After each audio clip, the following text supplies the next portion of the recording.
আসসালামু আলাইকুম। আশা করি সবাই ভালো আছেন। আজকে একটি নতুন টপিক নিয়ে আপনাদের সাথে আলোচনা করব। এটি হচ্ছে পপকর্ন ব্রেইন। ডেফিনেটলি এটি কারো কারোর জন্য একদম নতুন একটি টার্মস, এবং আগেই বলিনি, it's not an official medical terms. এটি সাইকোলজিক্যাল একটি কন্ডিশনকে বোঝায় এবং এর সাথে জড়িয়ে আছে আমাদের ডেইলি কিছু অ্যাক্টিভিটিস এবং আমাদের ফুড ইনটেক।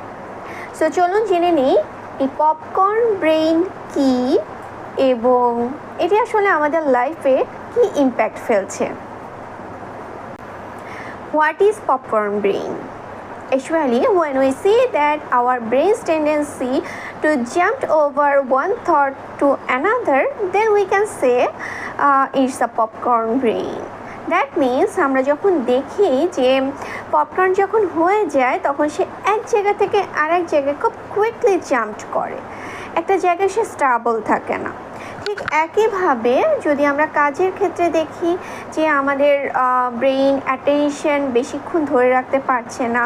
ধরুন আপনি বই পড়ছেন, সেখানে আপনি ভালো মতো মনোযোগ দিতে পারছেন না, বা কোনো কাজ করছেন সেখানে আপনি মনস্থির করতে পারছেন না, বা একটা চিন্তা করতে গেলে আর একটা চিন্তা মাথায় চলে আসছে, এরকম কন্ডিশনটাকে কিন্তু বলা হয়, বা এই টেন্ডেন্সিটাকে কিন্তু বলা হয় popcorn brain. Popcorn brain surely linked with our social media consumptions, কাজ আমরা যখন সোশ্যাল মিডিয়া ইউজ করছি একটি ইনফরমেশন থেকে আরেকটি ইনফরমেশনে, বা একটি শর্ট ভিডিও ক্লিপস থেকে আরেকটি শর্ট ভিডিও ক্লিপসে আমরা খুব কুইকলি জাম্প করে চলে যাই, এবং আমাদের ব্রেইনটাও কিন্তু এর সাথে ইউজড হয়েছে, এবং একই টেন্ডেন্সি তখন আমাদের মধ্যে কাজ করে। আমরা তখন চিন্তা করি খুব ডিপলি কোনো কিছু প্রসেস করা কি দরকার, খুব শর্টলি কোনো ইনফরমেশন বের করে আনা, খুব হাইলাইটিং কোনো হেডলাইনটা ফলো করা, এটার সাথে কিন্তু ইউজড হয়ে যায়। সো দ্যাট তখন কিন্তু আমাদের একটা লং টাইম ধরে স্টাডি করা, কোনো কাজে মনোযোগ দেওয়া, অ্যাটেনশন দেওয়া, এটা খুব ডিফিকাল্ট হয়ে যায়, এবং এই কন্ডিশনটাকেই বলা হয় পপকর্ন ব্রেইন। জাস্ট 5টি কাজের মাধ্যমে আমরা ফাইন্ড আউট করতে পারবো আমাদের মধ্যে পপকর্ন ব্রেইন টেন্ডেন্সি আছে কি না। Number 1, just keep your mobile phone or any device for 1 hour। Mobile, tab, laptop যে কোনো কিছু হোক না কেন, এই ধরনের ডিভাইসগুলো থেকে 1 ঘন্টা নিজের কাছ থেকে দূরে সরিয়ে রাখো। নাম্বার 2, এবং এই দূরে সরিয়ে রাখার পরে আপনি যদি খুব রেস্টলেস ফিল করেন, খুব অস্বস্তি, খুব উদ্বিগ্ন কিংবা বিরক্তি, এই ধরনের যদি অনুভূতি আপনার মধ্যে অনুভব হয় সেটা খেয়াল করুন। নাম্বার 3, আপনি যদি কোনো কিছুতে কনসেন্ট্রেশন দিতে খুব ডিফিকাল্ট ফিল করেন।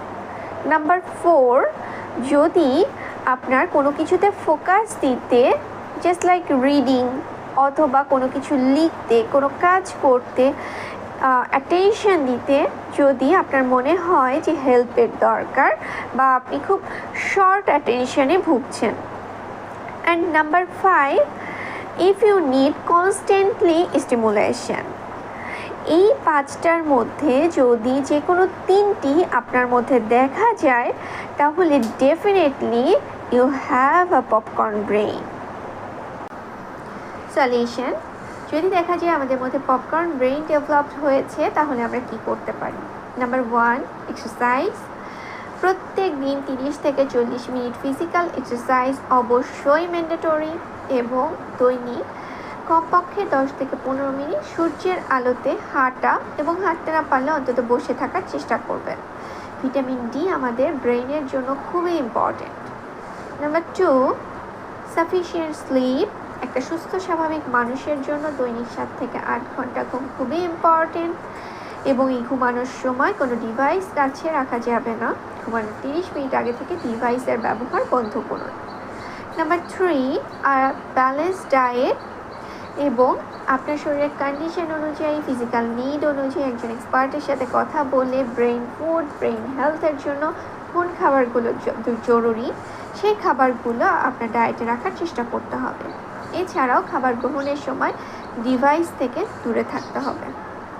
Number 4, social communication build up করা, family, friends, relatives, office colleagues, neighbours, যে কোনো মানুষের সাথে কমপক্ষে 30 থেকে 40 মিনিট নিজের জন্য সময় বের করতে হবে, যেন আপনি গল্প করতে পারেন, যে কারণে আপনার একাকিত্ব, টায়ার্ডনেস, লনলিনেস, ডিপ্রেশন, ফ্রাস্ট্রেশন এই জিনিসগুলো মন থেকে দূরে সরে যাবে।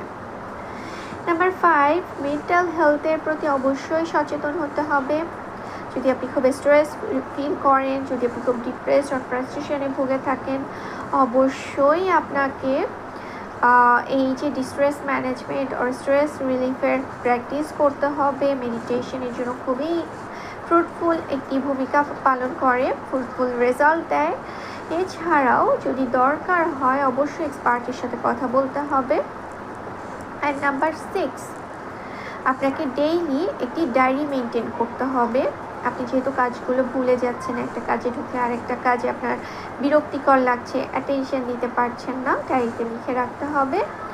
অ্যান্ড প্রত্যেক দিন আপনাকে 10 থেকে 15 মিনিট কোনো কিছু পড়ার অভ্যাস করতে হবে।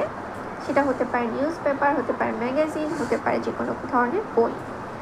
তাহলে আপনার এই অ্যাটেনশনের প্র্যাকটিসটা কিন্তু হয়ে যাবে। সবাই সুস্থ থাকবেন, ভালো থাকবেন। আজকে এই পর্যন্তই। আসসালামু আলাইকুম।